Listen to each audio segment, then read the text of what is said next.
అంటే ఇంతవరకు మగవాళ్ళే ఉద్యోగాలు చేసి మగవాళ్ళే పదవులు తీసుకుంటే ఆవిడేమి చేయలేదా చెప్పండి. మరి ఆవిడ వెళ్తానే నేను వెళ్తాను, ఆవిడ వస్తే నేను వస్తాను అనుకున్నా. ఈ రోజు ఆవిడ సాధించింది, నేను ఎందుకు సాధించలేదని అనుకోలేమా మనం?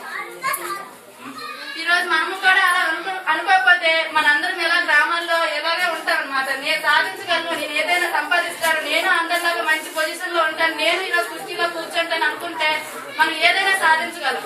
మనకు తెలియని విషయాలు తెలిసిన వాళ్ళని అడిగి తెలుసుకోవాలి. మనం స్త్రీలకి కొన్ని సమస్యలు ఉంటాయి కదా, సమస్యలు కూడా మనం అర్థం చేసుకొని వాళ్ళకి ఏదైనా లేకపోతే కొంచెం మనకు ఉన్న దాంట్లో హెల్ప్ చేసి వాళ్ళ సమస్యలు తీర్చి స్త్రీలను ఉన్నత స్థాయికి తీసుకెళ్లాలని మనం కోరుకుంటాం. ఈ అవకాశం ఇచ్చిన మీ అందరికీ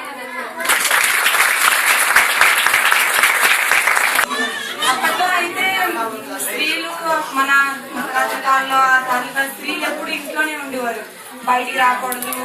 సాయంత్రం కల్లా అయితే అడుగు మీదకి రాకూడదు అంటారు, ఎప్పుడు ఇంట్లోనే ఉండాలి, మగవాళ్ళకి మొహం చూపించకూడదు అంటారు, అన్ని పనులు మగవాళ్ళే చేయాలని అంటారు.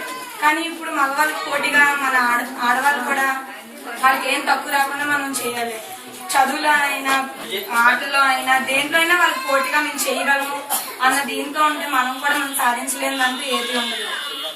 అలాగే ఇప్పుడు కూడా ఈ యొక్క గ్రామం ఇంత వెనకబడిందంటే మన ముందు చాలా చెప్పినట్టు మనం కూడా మనం సాధించాలి, వాళ్ళని మేము చెయ్యాలి అని అనుకుంటే మనం కూడా సాధించలేదంటే ఏది ఉండదు.